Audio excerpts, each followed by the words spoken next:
Bringing hope the world over. Hope Channel.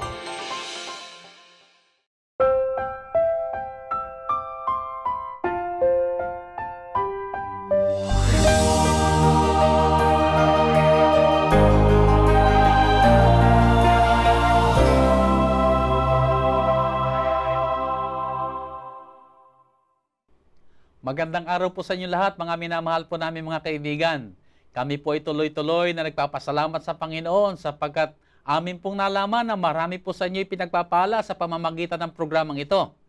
Ako pong muli ang inyong lingkod, Pastor Ben Casimiro, at sa darating na ilang mga sandali ay magkakasama-sama tayo sa mainit na pag-aaral ng salita ng Panginoon. At syempre, kasama natin muli ang ating pong kaibigan, Pastor Jose Orbed Jr. Welcome, Pastor. Maraming salamat, Pastor Ben, at kami po'y nagbabalik upang lalo pang idiin ang paksa po ng Reformation. Tayo po'y dadako sa ating ikalabing isang leksyon ng ating pag-aaral na ito'y pinamagatang Reformasyon, iniisip ang mga bagong isipan. Sa leksyong ito, mga kaibigan, ay ating pumaunawaan ang kaugnayan sa pagitan ng pag-iisip at pagkilos. Ating makikita na ang nabagong kaisipan ng mananampalataya ay umaakay sa nabagong pagkilos. At ito ang pasimula ng reformasyon sa buhay ng nagliliwanag para sa kaluwalhatian ng ating Panginoon Diyos. Pero bago po tayo magpatuloy, mabuti po na tayo muna'y dumako sa ating panalangin. Pastor? Dakilang Diyos, nagkaloob sa bawat isa sa amin ng pag-iisip upang sa kalayaan ay maiugnay ang aming diwa sa inyo. Maraming salamat sa inyong kabutihan. Amen.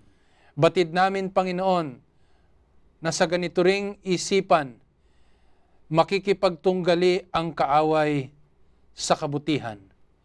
Kaya't nakikiusap kami, O Diyos, na kami inyong kasihan ng inyong banal na Espiritu, na magtagumpay laban sa mga tukso, sa mga kasalanan na maaring gumapi ng aming pong kaisipan. Maranasan namin ang inyong karunungan na siyang mag-aakay sa amin sa lalong mas matibay na pakikipagbaka sa kaaway. Salamat, Panginoon, na inyong pinakikinggan ang aming mga dalangin sa pangalan ni Jesus. Amen. Amen. Amen. Pastor, tayo po ay dadako na sa ating pag-aaral. Bakit ba mahalaga sa reformasyon ng ating isip at anong kaugnayan ng pag-iisip sa pagkilos ng isang mananampalataya? Pastor, batid nating lahat kasama ng ating mga taga-subaybay na ang dakilang tunggalian o yung malaking tunggalian na tinatawag sa pagitan ng ating Diyos at sa panig ng kaaway na dyablo ay nagaganap sa ating kaisipan. Dito sa kaisipan natin, nabubuo kung magwawagi ang Panginoon o ang kaaway. Sa ganitong paraan, mahalaga na nakahanda ang ating isipan upang sagupain ang kalaban at mga tukso na inilalatag ng ating kaaway. No? Kaya mahalaga rin, Pastor, na makilala natin na yung ating mga gawa ay sumasalamin lamang sa laman ng ating utak. Nabanggit mo, Pastor, na sa ating isip, dito nangyayari ang diyan nagaganap ang tunggalian. Kung tayo gagawa ng mabuti o gagawa ng masama, ay dito na nagkakayari. Totoo yun, Pastor. Kaya mahalaga na nakahanda nga tayo. Kasi katulad ng sabi ko kanina, hindi maaari ng ating mga ginagawa ay lakdaw lamang na kaisipan, no? Na nabuo sa atin. Hindi po pwede yun. Ito'y nanatili doon kung kaya nga't ito ang lumalabas sa ating bibig, sa ating magagawa, at sa lahat ng ating mga ikinikilos. Ganito ang patunay, Pastor, sa Kawikaan Kapitulo 23, ang talata ay unang bahagi ng 7. Ganito ang wika dyan. Sapagkat kung ano ang iniisip niya sa loob niya, ay gayon siya. Kita mo, Pastor, ano? Kaya sumasalamin lamang yung ating mga gawa sa tunay na laman ng ating pag-iisip. Kung ang laman ng ating pag-iisip ay yung mga bagay na banal at makadiyos, kikilos magsasalita tayo ng ayon sa ating Panginoon.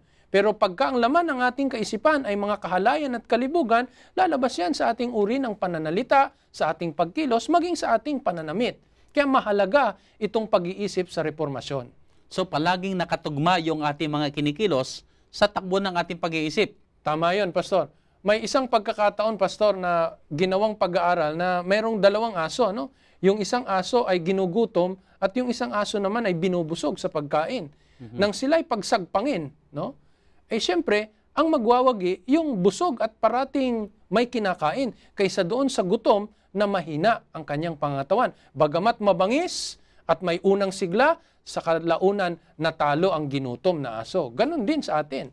Pagka pinupuno natin ang kaisipan natin, yaong mga bagay na pansanlibutan, pagka dumating ang panahon at sinubok sa pagtatalo nitong dalawa sa ating kaisipan, ang magwawagi, syempre, yung pinakakain nating kaisipan sa sanlibutan.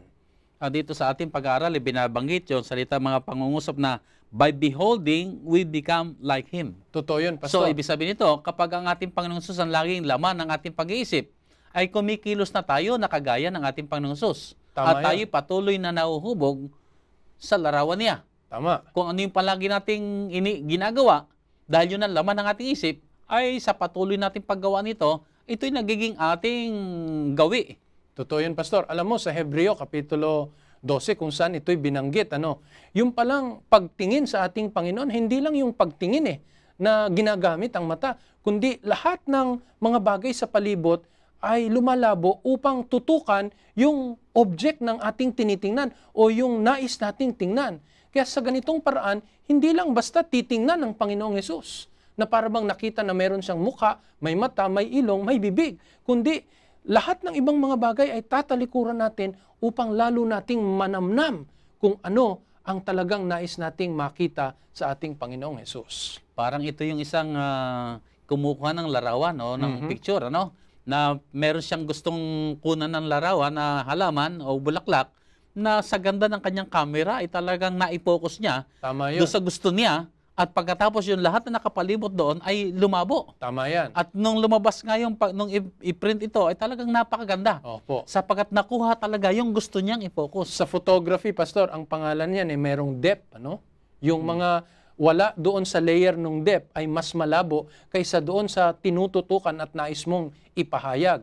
Kaya mahalaga ito sa ating pag-iisip, Pastor. So hindi mo mapipigilan Maraming mga lumalabas sa ating kaisipan at mahalaga na itinututok lamang natin ang ating kaisipan sa Panginoon upang lalong magdulot ito ng reformasyon sa ating mga buhay. Yeah, ibig sabihin nito ay sa pinag-aaralan natin ng reformasyon ay nakasalig ito sa takbo ng ating pag-iisip. Totoo Kung yan, ano yung Pastor. palagi nating pinagmamasdan ay nagiging ganun tayo. So sa reformasyon ay napakahalaga na maunawa natin kung talagang ang gusto natin ni reformasyon ay di ang ating palaging pagmamasdan ay ating Panginoong Hesus. Tama. Ang ating palaging gagawin ay yung mga sinasabi sa banal na kasulatan. Kapag sinasanay natin ang kaisipan natin sa ganito mga takbo ng ating isip, ay di tayo ay kumikilos ng kagaya ng ating Panginoong Hesus. Alam mo, Pastor, naisip ko yung mga 12 alagad na kinasama ng ating Panginoon sa loob ng 3 taong mahigit. Na sa araw-araw ay magkakapisan sila sa paglalakad, sa pagtulog, marahil sa pagkain, naruroon silang magkakasama kay Kristo. Hindi naglaon sapagkat ninais nila na ang katangian ni Kristo ay kanilang manahin at lumitaw sa kanilang buhay, naging ganun nga. Hindi katakataka maging sa nang ako'y nagtuturo pa sa AUP, di meron tayong mga estudyante na makakasalamuha mo mayat maya at sa loob ng panahon na katagalan, nakukopya yung ating mga pamamaraan. Meron akong paboritong teacher noon.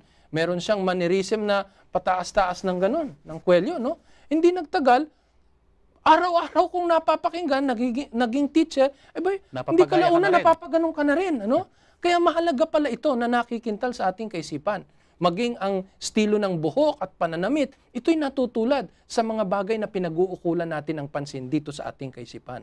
Kaya tama yung sinabi dito sa ating lesson na ang reformasyon ay tungkol sa ating palaging inilalaman sa ating pag-iisip. Kaya ito'y may kinalaman sa palagi nating pinagmamasdan, sa palagi nating tinutularan, sapagkat kung ano yung ating tinutularan ay nagiging ganun tayo. Tama yun, Pastor. Yan. So napakaganda, Pastor, ng ating paksa na binabanggit dito. Anong mga practical na payo ang sinabi ni San Pablo upang mabigyan ang mga mananampalataya ng mga spiritual na panala laban sa mga nakalalasing na kasalanan dito sa sanlibutan? Siyempre, Pastor, ang banal na kasulatan ay hayag at napakalinaw na itinuturo sa atin na may pamantayan ng Diyos. Hindi lahat ng dumadaan sa ating kaisipan ay hahayaan lamang natin na Kaya magkaganon. meron nga tayo nitong spiritual na panala na binabanggit sa atin. Oo. Yung panala o di kaya ay filter sa wikang Ingles. Lahat ng ito'y kinakailangang maunawaan natin, makita sa atin upang habang ito yung mga nagaganap na ito ay dumadating sa ating buhay, nasasala natin. Sa Pilipos Kapitulo 4, Pastor, narito ang ilang mga panala na dapat nating alalahanin. Ang talata ay magpapasimula sa 8. Mabuting aking basahin, ganitong wika. Katapos-tapusan, mga kapatid, anumang bagay na katotohanan, anumang bagay na kagalang-galang, anumang bagay na matuwid, anumang bagay na malinis, anumang bagay na kaibig-ibig, anumang bagay na mabuting ulat, kung may anumang kagalingan at kung may anumang kapurihan, ay isipin ninyo ang mga bagay na ito. Hindi pala lahat, Pastor, pwede nating tanggapin sa kaisipan. Ito ang pamantayan ng ating Panginoon. Kaya pagka meron tayong ilalagak at pananatilihin sa ating puso, sa ating isipan, ang una nating tatanungin, Pastor, ito ba'y may katotohanan? Kung nanood ka ng isang pelikula, hindi may aalis na sa loob ng 1 oras at 20 minuto na panunood mo, ay hindi makikintal yan sa pag-iisip mo. Walang pagsalang, mag-iiwan yan sa iyong pag-iisip ng bagay na maalala mo pagdating ng panahon. Kaya dapat ang may iwan sa ating isipan, itatanong mo, may katotohanan ba ito? Yun ang sabi ng Biblia O ito ba'y kagalang-galang? Minsan kasi kahit na yung mga kinilalang pinuno ng lipunan ay nakakapanood tayo ng mga pagbibiro na mahalay. Ito ba'y nagbibigay ng kagalang-galang na anyo sa ating mga magulang? Ito ba'y nag-iiwan ng kaisipan na kagalang-galang ang ating mga magulang? Marami pa ito, Pastor, katulad ng binasa mo. Ito ba'y malinis? Ito ba ay kaibig-ibig? O ito ba'y iba yung kaibig-ibig, Pastor, na nahahalina ka sapagkat kagandahan ng kapurihan? Hindi yung kaibig-ibig dala ng kalibugan. Hindi itong mga ganitong bagay. Dala pa dito ay yung ito ba'y may kagalingan? Ito ba'y may kapurihan? Itong mga bagay na ito ang dapat na manatili sa ating isipan. Ibig sabihin hindi ngayon at ito'y totoo. Ay kagad i-broadcast mo na kagad. Lalo tigit ngayon ay usong-usong ngayon yung ina-upload sa Facebook. Ngayon tatanungin, totoo ba yan? Ay di sasabihin, totoo ito. Pero ang tanong, ito ba'y kaibig-ibig? Ito ba'y nakapagbibigay lugod sa ating Panginoon? Kasi so, totoong naganap. Totoong naganap. Pero ang punto rito ay, ito bang ginawa natin ito? Ay nasala natin na ito'y nakapasa sa pamantayan ng ating Panginoon. Tama, Pastor. Hindi lamang pala yung nanonood, no? Kundi yung naglalagay din ng panoorin ay may kapananagutan sa Diyos. Kaya marahil, maging dito sa ating paglalatag ng mga programa sa telebisyon, mahalaga na ang ating ipinakikita ay yung magdadala sa kaisipan ng tao dito sa mga panalang ito. At dito naman ay makita natin na, Pastor, na hindi naman basta ito ginawa, kundi ito'y nagpasimula rin na inayo sa kanyang kaisipan. Kaya pala ang pangungusap ng Panginoon, ang kasalanan ay hindi nagsisimula sa paggawa o sa pagganap, kundi pagka ito'y nabuo sa ating kaisipan at hinayaan nating magbunga sa ating mga gawa, doon pa lang sa pag-iisip, nagkakasala na tayo. At yung ginawa ay ebidensya na lamang ng mga naganap dito sa ating kaisipan. Alam mo, Pastor, merong isang pagsasanay o pagsusuri na ginanap ng isang pag-aaral na ito palang ating utak ay nababalutan ng manipis na taklob na kung tawagin ay cerebral cortex. At ito ay umiibabaw sa malaking bahagi ng ating kaisipan na tinatawag na cerebrum. At dito nakikintal ang marami sa ating mga ginagawa, kumbaga storage ng ating utak. Pero dito sa cerebral cortex na to, may 4 siya na lobes. Madali sigurong matuko yan. Ito yung tinatawag na frontal lobe, tapos naririto yung parietal, tapos naririto yung occipital, ito naman yung temporal. Dito sa occipital, dito nagaganap lahat yung may kinalaman sa ating nakikita. At dito naman sa temporal, dito nagaganap yung processing ng ating thoughts. Kaya pala, pinakamabisa yung nakikita ng tao, nagre-retain ng mas marami sa ating kaisipan. Mahalaga pa lang talaga, Pastor, yung nakikintal sa ating pag-iisip, dala ng ating nakikita. Kaya, Pastor, napakahalaga dito ngayon yung kung ano yung lagi natin pinapanood. Kaya nakakatakot ko minsan kapag yung may mga sinusubaybayan tayo palagi na sa telebisyon, na mga drama-dramang yan. Totoo Ay, yun. kung kapag ka ganito lagi ang pinapanood mo, at ito lagi ang inilalagay natin sa ating isipan, ay di nagiging gayon tayo. Kaya napakadelikado. Opo, meron nga pong isa pang pag-aaral tungkol sa karahasan. Ano? Yung bang inilagay nila ang panuurin sa karahasan sa ilang mga kabataan. No? Ginawa ito sa Japan kung saan mababa, no, ang bilang ng karahasan. At meron naman ding katumbas na pag-aaral na ginawa sa Estados Unidos na kung saan mataas, no, ang rating ng karahasan. Sa ganitong senaryo, yung mababa ang karahasan at saka mataas ang karahasan ay parehong nagiiwan ng malalim na pag-iisip na maging agresibo yung mga kabataan na nakakapanood.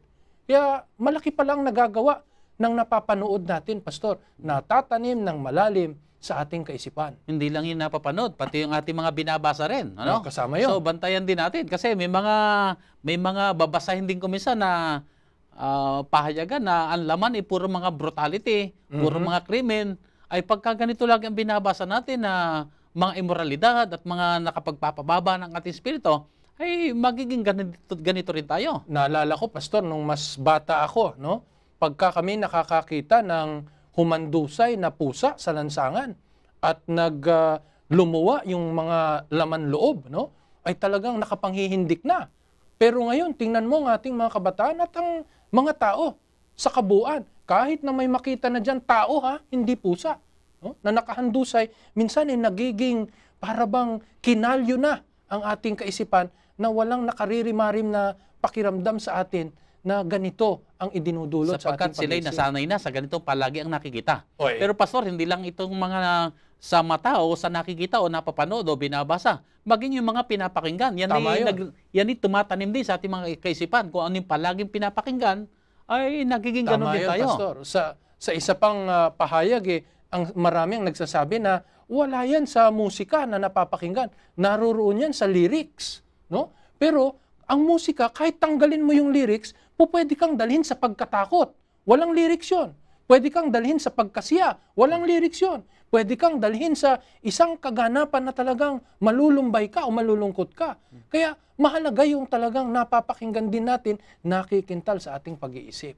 O, Pastor, napag-uusapan na natin yung mga pumapasok sa ating isipan. Kaya tama yung sinabi ni Ellen White na bantayan natin yung mga avenues ng ating kaisipan. Itong ating mga nakikita, itong ating mga naririnig, itong ating mga nilalasahan, itong ating mga pinapakiramdaman. Bantayan natin sapagkat ang lahat ng ito ay nagko-contribute patungo dito sa ating kaisipan. At kung ano yung ating pinagbubulay-bulay na ngayon, ay nagiging gayon tayo. May mabuting halimbawa tayo niyan, Pastor, sa banal na kasulatan sa karanasan ni Daniel. Ano? Si Daniel, upang mapangalagaan niya at maingatan niya ang kanyang pag-iisip, talagang pumili rin siya ng ipinapasok niya sa kanyang katawan upang mapangalagaan ang kanyang kaisipan. Kadalasan, ito'y mga pagkain na hango mula sa patay na hayop.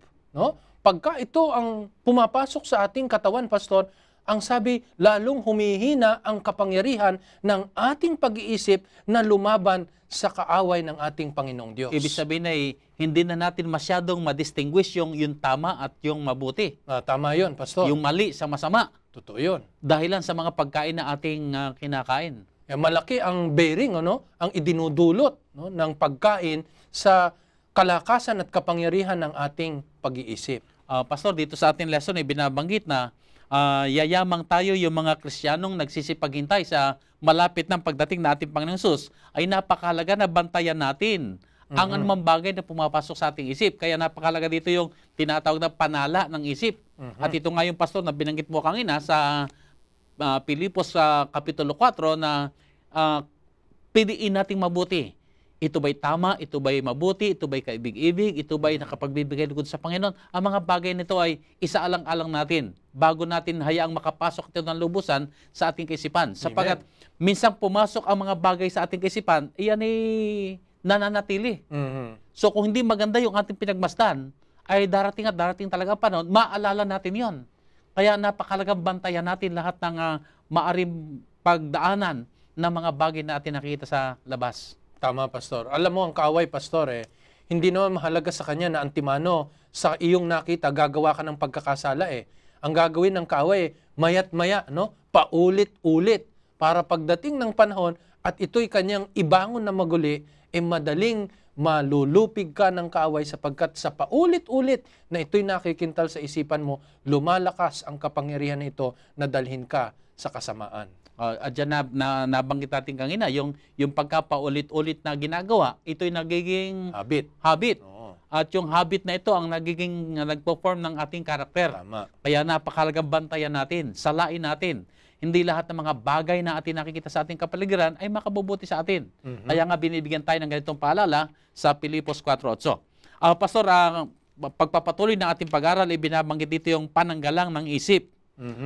Paano ba natin mabibigyan pa ng proteksyon ng ating kaisipan? Ano ang pwede pa nating magawa? Sa Filipos Kapitulo 4, Pastor, ang talata ay 7, bukod sa mga panala na ating pinag-usapan, mayroon pang isang pananggalang ang ating pag-iisip upang ito'y maingatan sa ating Panginoong Diyos. Pakibasa mo, Pastor. Okay, talatang 7. At ang kapayapaan ng Diyos na di masayod ng pag-iisip ay mag-iingat ng inyong mga puso at ng inyong mga pag-iisip kay Kristo Jesus. Mahalaga itong kapayapaan ng Diyos, Pastor, na tinutukoy dito bilang pananggalang ng ating pag-iisip laban sa kaaway. No? Ang kapayapaan ng Diyos ay katiyakan na siya'y sumasa atin. No? Wala tayong lihim, wala tayong pagkatakot, kundi kagaanan ng ating kalooban na meron tayong isang Diyos na sinasampalatayanan na magbibigay sa atin ng tagumpay. Ito'y kabaliktaran, Pastor, ng binabanggit sa talatang 6 na pagkabalisa sa mga bagay. Ano? Kaya mahalaga na tayo pala talaga ay merong kapayapaan sa ating Panginoong Diyos. Wala kang pag-aatubili na ikay makalalapit sa Panginoon. Ganito rin, Pastor, ang inihahayag sa Kapitulo 2 ng Filipos. Ang talata naman ay 5. Babasahin ko, Pastor. Mangagkaroon kayo sa inyo ng pag-iisip na ito'y na kay Kristo Jesus din naman. Kaya ang ating Panginoong Hesus ang pinagmumula ng kapayapaang ito, Pastor. Hindi ito makukuha sa pagbabasa ng mga aklat ng positive thinking. No? Hindi ito makukuha sa anumang mga panuuri na magsasabi sa atin na mayroong kapangyarihan sa ating sarili na maaari nating magamit upang makasalag tayo laban sa kaaway. Hindi po. Ang kapayapaan ng Diyos ay nagmumula sa ating Panginoong Hesus. Kaya pagka tayo nakaugnay sa ating Panginoong Hesus, walang namamagitang kasalanan, no? O pag-aatubili sa ating Panginoong Hesus. Ang isang Kristiyano ay magkakaroon ng tunay na pananggalang laban sa kaaway. Kasi ang pangunahing armas ng kaaway, Pastor, ay yung magpunla ng pagdududa eh. Di ba? Pagka nagpunla ng pagdududa ang kaaway, doon na tayo magpapasimula. Sa karanasan ni Eva, ganun ang nangyari. Pastor, naalala ko, minsan ako'y nakakapanalangin ng ganito eh. Panginoon, hayaan mo na ako'y magkaroon ng kapayapaan sa iyo. Na ito'y para sa akin ay, yung kapayapaang yun ay nangangahulugang walang namamagitan sa akin at sa Diyos. Tama. Na walang kasalanan na maaring humadlang. At kapag may kapayapaan na ganito, ibig sabihin maayos ang relasyon, maganda ang ating pananaw sa buhay, walang ginagawang kasalanan, ay di nababantayan nga natin, o napoproteksyon na natin ang ating kaisipan. Ibig sabihin ay maayos ang ating relasyon sa ating Panginoon. Kaya pala, Pastor, itong mga nababalisa o yung nananatili sa pagkabalisa, talagang walang kapayapaan maski sa kanilang buhay. No? At kadalasan, pagka sila'y nabalisa na, makakaisip na nga silang gumawa ng mga hakbang na hindi ayon sa kalooban ng ating Panginoon. Itong pastor na kalagayang nababalisa, ito'y ebidensya na ang pag-iisip ay wala sa Panginoon.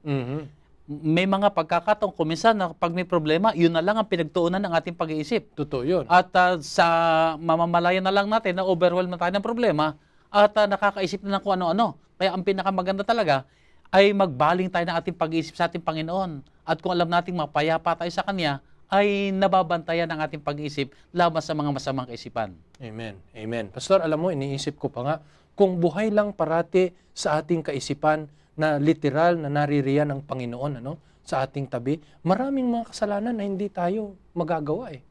Ang nangyayari kasi, nakakalimutan natin na naririyan ng Panginoon sa ating tabi.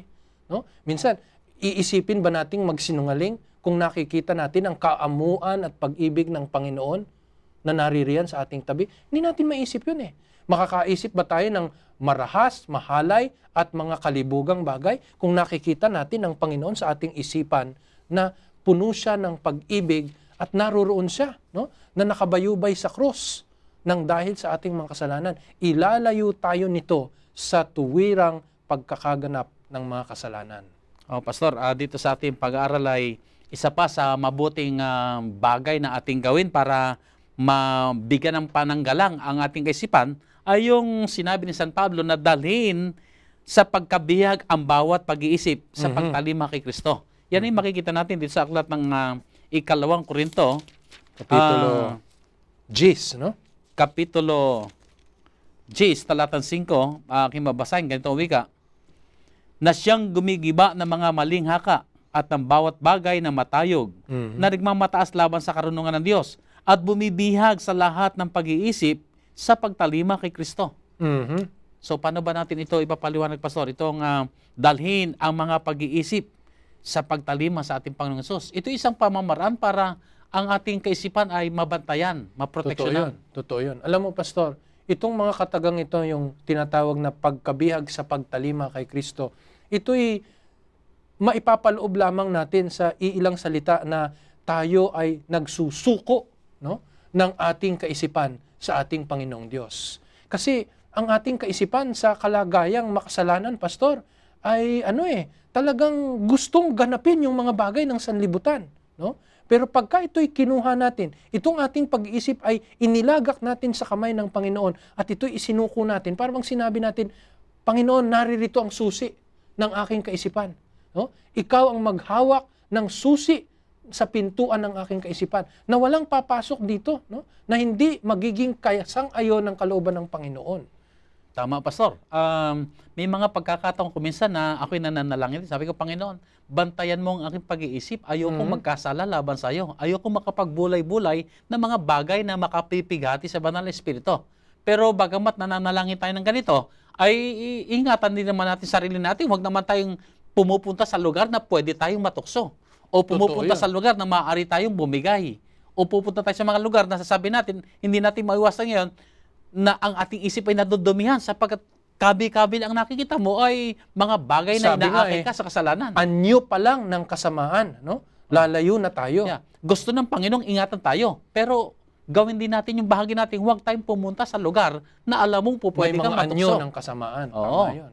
So, napakahalaga, Pastor, na ang ating isip ay mabantayan. Ito ang gusto ng Diyos, maingatan ang ating pag-isip.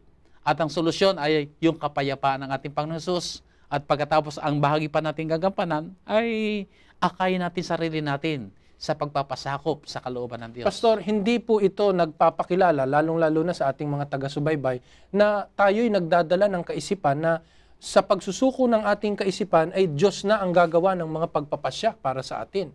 Wala pong ganong turo na ating inihahanay, kundi ating sinisikap na sa ating kaisipan pipiliin natin ang kalooban ng Panginoon para sa atin.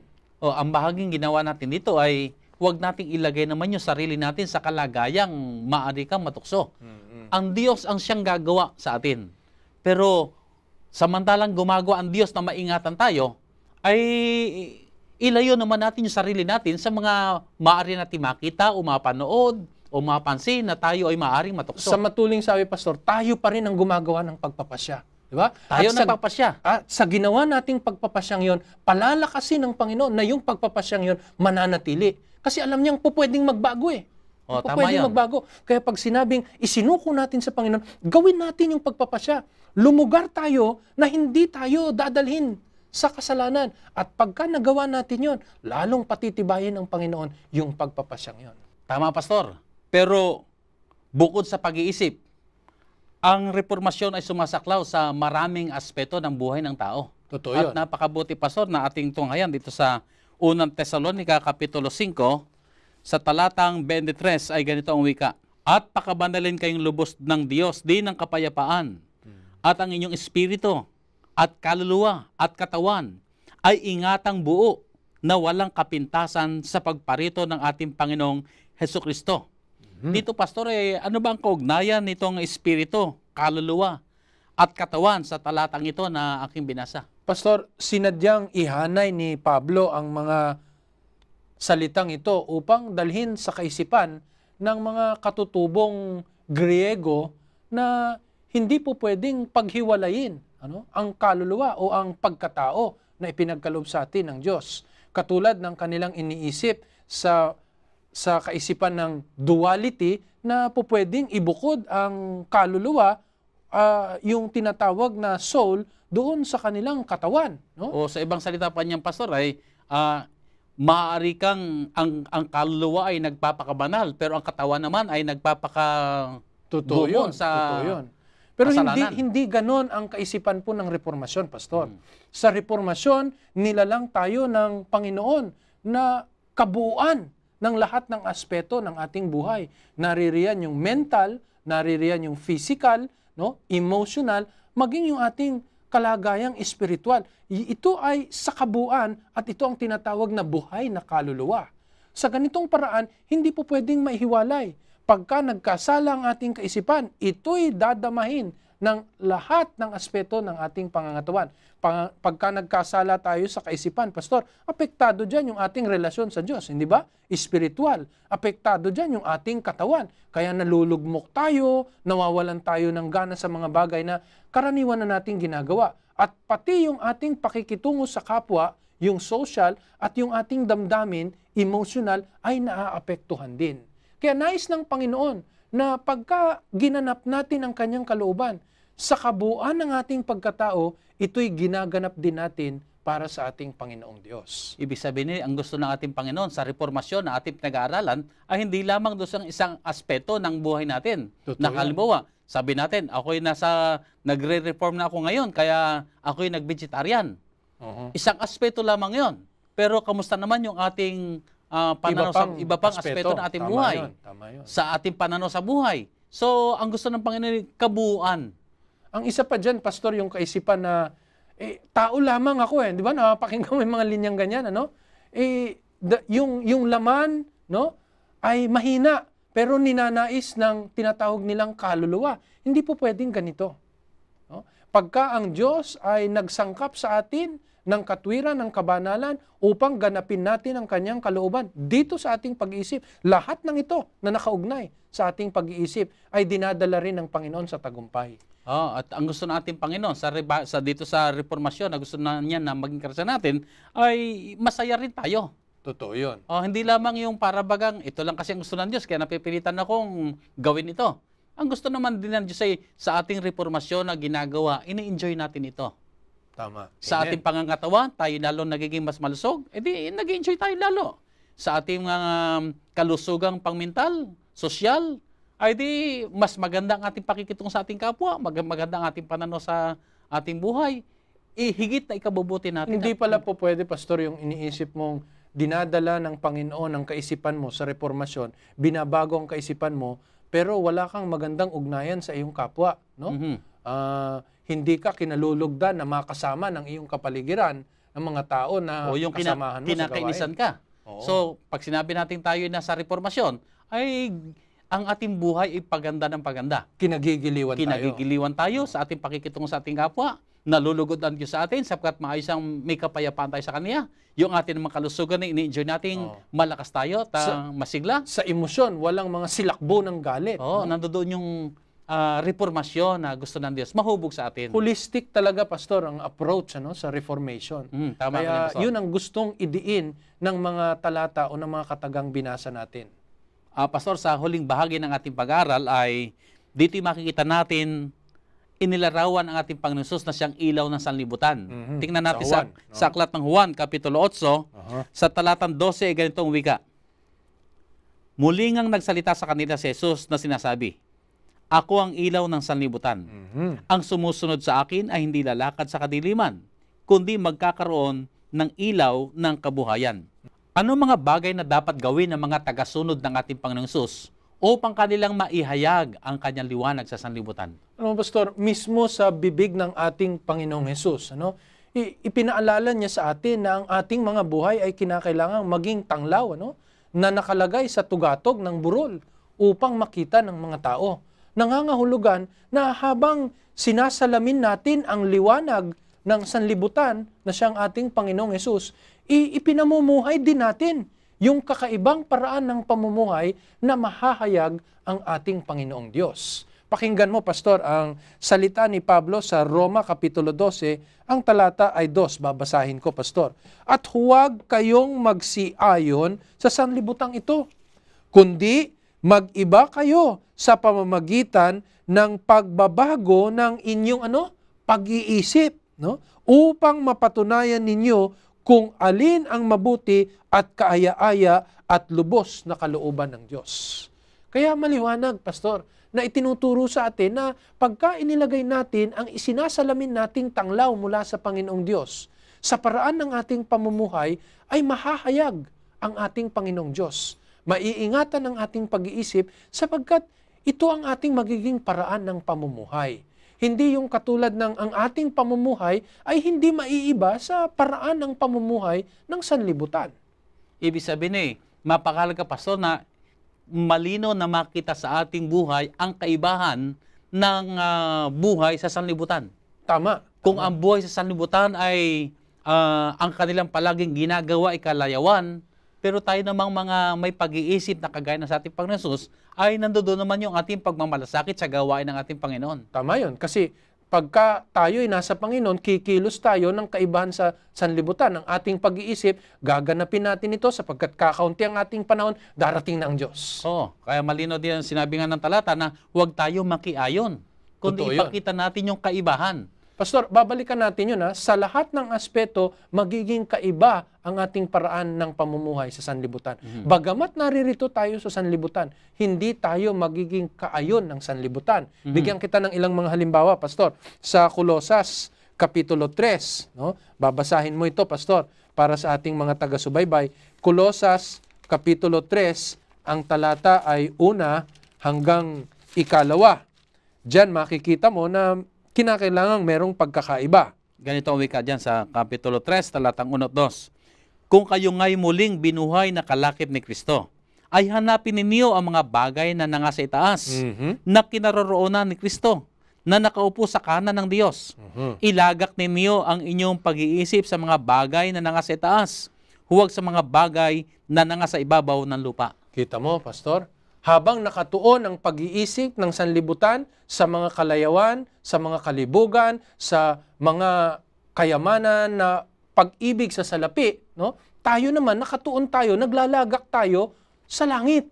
No? Nilalagay natin ang ating kaisipan doon sa langit ng ating Panginoong Diyos. Ibig sabihin, napakalagang ipakita natin yung kaibahan ng ating buhay, yung kaibahan ng ating pag-iisip, yung kaibahan ng ating mga pagkilos. Marahil, Pastor, sa paraan din ng ating mga pananamit. Sa paraan ng pagpili natin ng ating mga awit na kinakanta. Marahil sa mga babasahin na ating tinitingnan. Sa lahat ng aspeto ng ating buhay, napakalagang ipakita natin na tayo'y mga pinili at kakaiba sa sanlibutan. Alam mo, Pastor, sa ating kapanahonan ngayon, may bumabangon na kaisipan na para maabot natin ang mga tao, kinakailangang makiayon tayo sa kanila. No? Ito'y malaking panganib. At para sa kaalaman ng ating mga taga-subaybay, hindi natin po pwedeng ikompromiso, no? Ang pagkakaiba na inilagak sa atin ng Panginoon sa sanlibutan upang akayin natin ang mga tao. Dapat makita nila nakaakit-akit ang buhay ng isang nagtatapat sa Panginoon. Hindi yung para makuha natin yung mga tao na ipinangangalandakan ang laman, kinakailangang gumawa din tayo ng katulad ng sa kanila. O di kaya, ang musika ng sanlibutan ay ganito, ang gagawin din natin ay yung pamamaraan ng musika ng sanlibutan para madala natin sila sa paanan ng Diyos. Hindi po ito ang tinutukoy ng banal na kasulatan. Kinakailangang maging matatag tayo at sa ganitong paraan, maaakit ang mga tao sa kaibhan ng buhay ng nasa Panginoong Diyos. Sa isa pang talata, Pastor, sa Juan 10:10, ito'y mahalaga rin tungkol sa ating kalusugan. Dapat ang sanlibutan ay nakakakita ng pagkakaiba sa larangan ng kalusugan ng mga sumasampalataya sa Diyos. Ganito, Basahin mo, Pastor. Hindi pumaparito ang magnanakaw, kundi upang magnakaw, at pumatay, at pumuksa. Ako'y naparito upang sila'y magkaroon ng buhay, at magkaroon ng kasaganaan nito. Kita mo? Nais ng Panginoon na maging sagana tayo sa ating kalusugan, Pastor, sa ating pangangatawan. Kaya dapat nag-iingat din tayo ng ating pangangatawan. Kung ang lahat ay gumagamit ng mga nakasisirang pagkain sa ating katawan, tayo ay nabubukod tangi. No? Pagka alam natin na ang sigarilyo ay makapipinsala ng ating baga, hindi natin ito ginagawa. Pagka ang naiintindihan natin, ang kape ay maaring makapinsala, no? Sa ating pangangatawan, hindi natin ito iniinom. At lahat pa ng mga bagay na makasisira sa ating kalusugan. Kaya makikita talagang pagkakaiba, Pastor. Oo. Kaya kumisan ang ating nasa kapaligiran ay mga nagtatanong bakit iba ang inyong pagkain? Yun. Bakit iba ang inyong pangilin? Bakit iba ang inyong mga gawi? Bakit iba ang inyong ginagawa kaysa doon sa karamihan? Opo, So dito Pastor. nakita talaga yung kaibahan ng pagiging isang mananampalataya. Sana, Pastor, pag may mga ganitong pagkakataon, huwag nating itaboy yung mga na sumusuri at nagtatanong. Kasi maaaring sabihin natin, yan kasi kayo, kain ng gayaan. Hindi po pwede yung ganun Dapat lalo silang maakit at atin silang patnubayan upang makakilala rin sila ng katotohanan. Sa isa pang pagkakataon, Pastor, bago natin ito iwanan, sa 1 Pedro, Kapitulo 3, ang talata ay 3 at 4, basahin mo po, Pastor. Dito na may ipinakikita na kinakailangang magkaroon ng maayos na kapurihan, ang ating mga buhay kung ikukumpara sa sanlibutan. 1 Pedro Kapitulo 3, ang talata ay 3 at 4. Ganito ang wika. Nahuwag sa labas ang kanilang paggayak na gaya ng pagpapahiyas ng buhok at pagsusuot ng mga hiyas na ginto o pagbibihis ng maringal na damit, kundi ang pagkataong natatago sa puso na may damit na walang kasiraan, ng espiritong maamo at payapa, na may malaking halaga sa paningin ng Diyos. Kakita mo, inaakay tayo ng mga talatang ito sa simpleng paraan ng pamumuhay, maging sa ating pananamit. Hindi po pwedeng nung ang dating buhay natin ay nagaganyakan tayo ng karilagan ng mga jama-jamante na nakasabit sa ating katawan. Ngayon, inaakay tayo ng ating Panginoon na mamuhay tayo ng simple. Hindi yung kinakailangang magkaroon tayo ng maraming mga kaalahasan para maakit natin ang sanlibutan at sabihin natin, ito ang kanilang gayak Dapat ganito rin ang gayak natin para makuha natin sila. Hindi po pwedeng ganon, Pastor. So dito pinapakita lamang na ang kagandahan ay yung panloob at hindi yung panlabas. Tama yun, So Pastor. napakaganda, Pastor, ng ating pag-aaral na ating tinutunghaya ng reformasyon na magganap sa ating mga buhay na ito'y nagpapasimula sa ating mga pag-iisip, na bagong pag-iisip. At ang ating na bagong pag-iisip ay aakay sa atin patungo sa mga nababagong mga pagkilos, mga paggawa. At ang mga nababagong mga pagkilos na ito'y umaakay din naman sa atin sa tinatawag na nababagong mga pag-uugali na naiyahayag natin ang kagandahan ng larawan ng ating Panginoon Hesus. Ang Pastor, tayo po ay kulang sa oras, kaya po napakabuting anyayahan natin ating mga kapatiran, ang ating mga kaibigan na ang mensaheng ito ay maging ating karanasan na tayo magkaroon ng nababagong ugali, nababagong pananaw, nababagong mga kilos na ito ay nagdadala ng karangalan sa ating Panginoon. So mga minamahal mga kaibigan, sana po ang ating pag-aaral nito ay kapulutan natin ng leksyon. Hayaan po natin sa pamamagitan ng ating mga buhay, ng ating mga pag-iisip, ng ating mga paggawa, ay maluwalhati lamang ang ating dakilang Diyos. Tayo po dumako na sa ating pananalangin. O dakila at banal na Diyos, muli po ibinabalik namin sa inyo ang papuri, ang pagpapasalamat sa lahat ng inyong kabutihan sa amin. Amen. Minsan pa, Ama, ipinaunawa sa amin ang kahalagahan ng takbo na at kalagayan ng aming mga pag-iisip, na dito nagkakaroon ng paglalaban ang kabutihan at ang kasamaan. Dito nagaganap ang mga pagpapasya kung kami mapapabuti o kami mapapasama. Kaya po, Panginoon, inanyayahan namin ang Banal na Espiritu.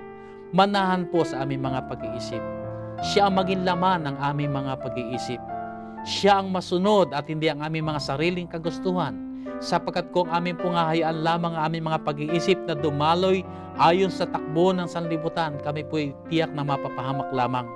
Kaya, Panginoon, ang aming dalangin, hayaan po ninyo sa kapangyarihan ng Banal na Espiritu, magkaroon kami ng pag-iisip na kagaya na sa aming Panginoong Hesus. Amen. Hayaan po ninyo, Ama, na sa pamamagitan ng aming mga pag-iisip, kami po ay makapamuhay na kayo ang siyang nabibigyan ng karangalan. Hayaan po ninyo, Panginoon, ang aming mga pagkilos, ang aming mga paggawa, ang lahat ng ito, O Diyos, ay kahayagan ng revival at reformasyon na nagaganap sa aming mga kabuhayan sa kadahilanan ng Banal na Espiritong tuloy-tuloy na gumagawa sa aming mga buhay. O Banal na Diyos, pakabanalin po ninyo kami. Gawin po ninyo ang aming mga buhay na kaluguran sa inyong dakilang pangalan. At muli, Panginoon, ang aming pagdalangin sa aming mga kaibigan na mga sumusubaybay sa programang ito. Minsan pa man, Diyos, saan man sila naroroon, anuman ang kanilang ginagawa, patungan po sila, Ama, ng inyong mapagpalang kamay. Managana po sila, Ama, sa inyong pag-ibig, sa inyong mga kabutihan. At sila, Panginoon, ay gabayan din sa kanilang mga paraan ng pag-iisip, mga pananalita at mga gawa, na kami lahat ay sama-sama magdala ng karangalan sa inyong dakilang pangalan. Salamat po, O dakilang Diyos, sa katiyakan ng kasaganaan ng inyong pag-ibig, kabutihan at mga pagpapala. Alang-alang po ang lahat sa matamis na pangalan ng aming Panginoong Hesus. Amen. Amen. Amen. Pastor, maraming salamat po sa ating magandang talakayan. At muli po, maraming salamat din po sa inyong lahat na mga sumusubaybay. Sana po ay tuloy-tuloy niyo kami samahan sa ating programa, Ang Oras ng Pag-aaral. At hayaan po natin ang kabutihan ng Diyos managana po sa ating mga buhay sa araw-araw. Maraming salamat at magandang araw sa inyong lahat.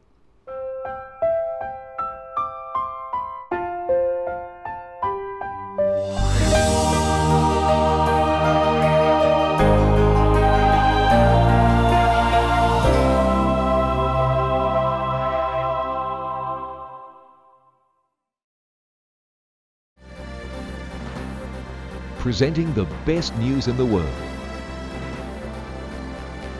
You're watching the Hope Channel. Hope Channel viewers are loyal, encouraging friends and neighbors to watch. Why?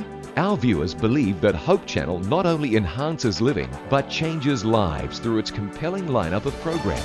Documentaries take subscribers around the world and back through time, visiting places where history was made.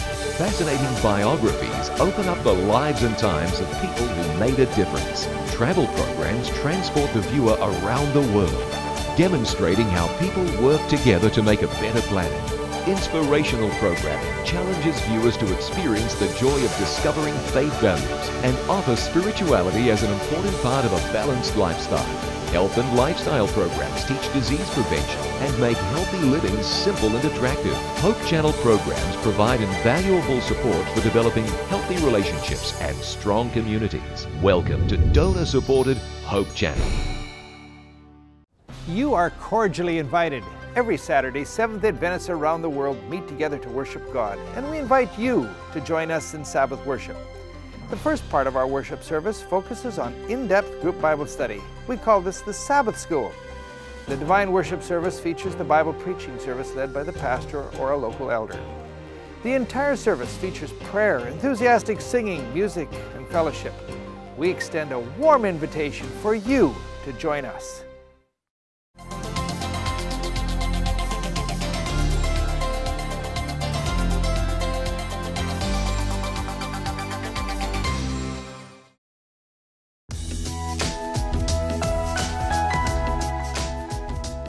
With the high rate of divorce today, many young adults who are dating are wondering if it's worth it to be married. Is it possible to be happy in marriage? Well, one of the challenges of marriage is that oftentimes people are either too negative or too idealistic about their relationship. Marriage can be great, but because no one is perfect, there are no perfect marriages.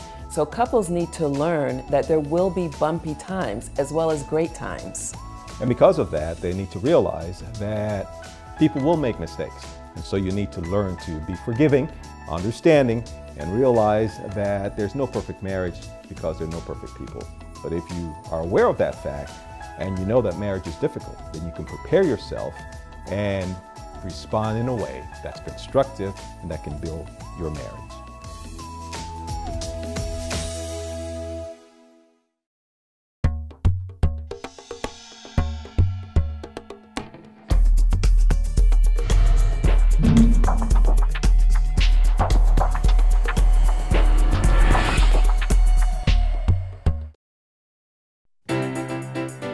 From the 7,107 islands of the Philippines comes our sun-kissed warm congratulations to Hope Channel's newest milestone. We are proud to be a part of the Hope Channel team. This is the Lord's work. He will carry us through. And Team Philippines is with you all the way. To the worldwide ministry of the Hope Channel, Mabuhay!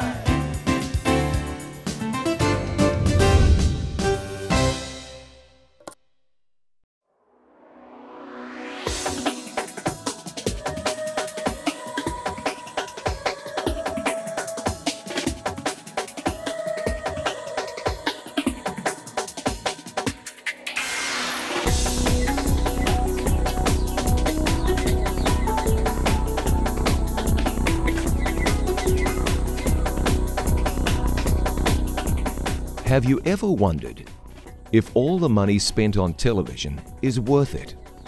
How much impact can a television program really have?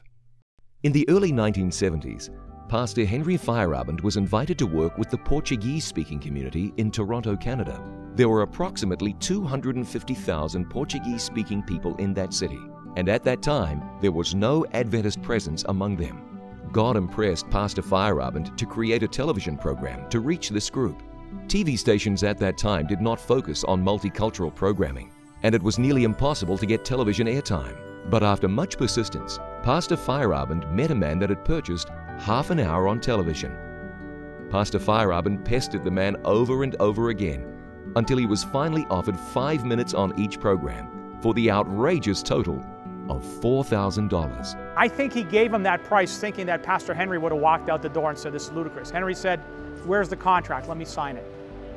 Walks out of the man's office. He's got this $4,000 contract he just signed. He's got 6 members in his church. He says, "You know what, this is ludicrous, this is ridiculous, this is crazy. Where am I going to get the money to pay for this?" He says, "I better go back and tell this guy I made a huge mistake."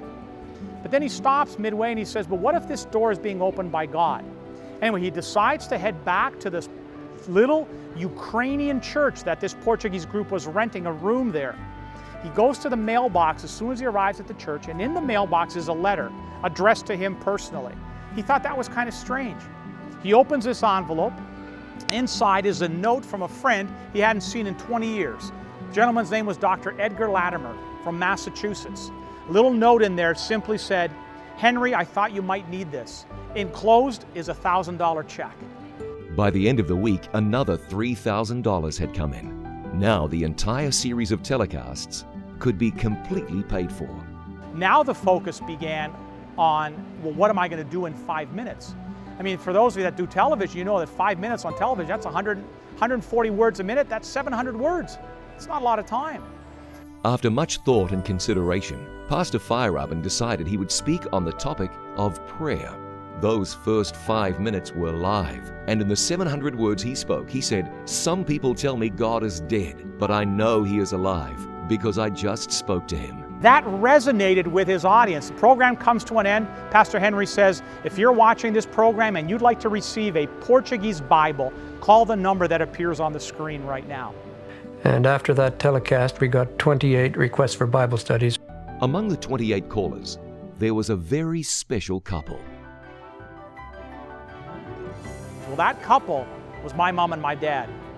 My mother and father watched that very first program that Pastor Henry put on the air. My mom and dad called for the Bible. My mom and dad accepted the offer to study the Bible. And as a result, 16 people in my family are members of the Seventh-day Adventist Church today. So, are television programs worth all the effort and investment? The answer for this family is clearly yes. Imagine if Pastor Feyerabend did not listen to God's instruction to record a television program. What if the generous donors never sent in the money? This whole story would have been very different.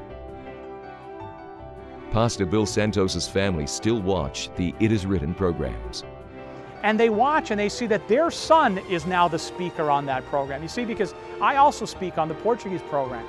And so, you know, we have a tremendous opportunity with media and what the Hope Channel does and what the various television ministries do. I mean, God has given us this opportunity to penetrate into millions and millions and millions of homes. And television ministry is the means by which God is proclaiming His truth in these final days. I sincerely believe that with all my heart.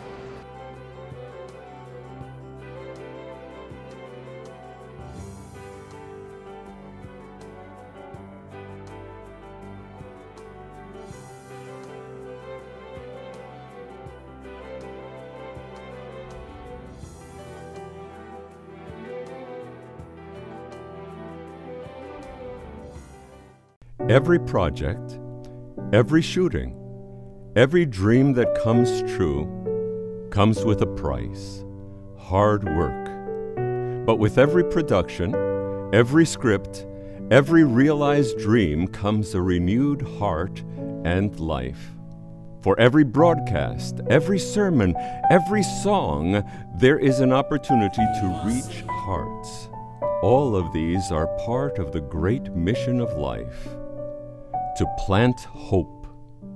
There are multitudes of people around the world, and God wants to speak to everyone individually, to touch their hearts as if there is no other one. Sometimes this is done through a computer with the living Word. Sometimes a simple pamphlet with the Word. At other times, TV, radio, sometimes the Word through a man, but always a heart in need of love. In Peru, a preacher called out to a man from among the congregation. It was a special live broadcast. Amazingly, it was a man hired to operate one of the cameras on this TV production. We needed his services, but God wanted his heart. A cameraman who had made no commitment to the Lord, but the power of the Word penetrated his heart and mind, and he accepted Jesus. Guillermo, deja tu cámara ahí donde estás. Hoy es una noche de gloria para ti. Guillermo left his post at the camera and came to the front of the church. Te bautizo en el nombre del Padre, del Hijo y del Espíritu Santo. Amén. Guillermo Eduardo abandoned his secular life and was born to a new era. Guillermo, in his media production, was only building the ark. But now this ark became his avenue of salvation. Just as Christ revealed himself in the Jordan as the Son of God, so it was that he revealed himself in the life of Guillermo. God desires to plant his seeds of hope in homes and in churches through the use of satellite media. And Jesus says, "What I tell you in the dark, speak in the daylight. What is whispered in your ear, proclaim from the roofs." This message of hope encourages us to shout from the rooftops through satellite dishes and antennas that Jesus is our hope for salvation.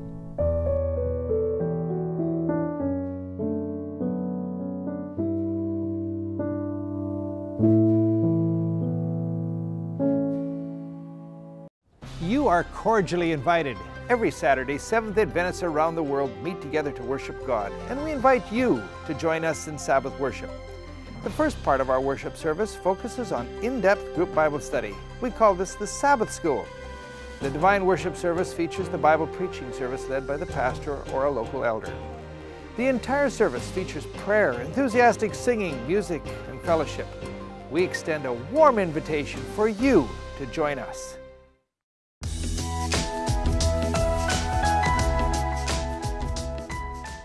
The issue of domestic violence is often approached from the perspective of women, usually men abusing women. But I wonder, Willie, are there cases of men being abused by women? Indeed, about 25% of the reported cases of abuse, it's of men being abused by women.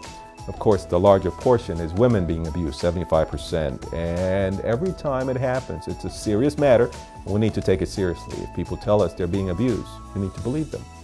Absolutely, whether it's a man or a woman, we need to get them help immediately. Let them understand that it's not God's will for anyone to be abused. We can direct them to a local center or the domestic violence hotline of your area or national or international centers. Please get help if you feel that you are a victim of domestic violence.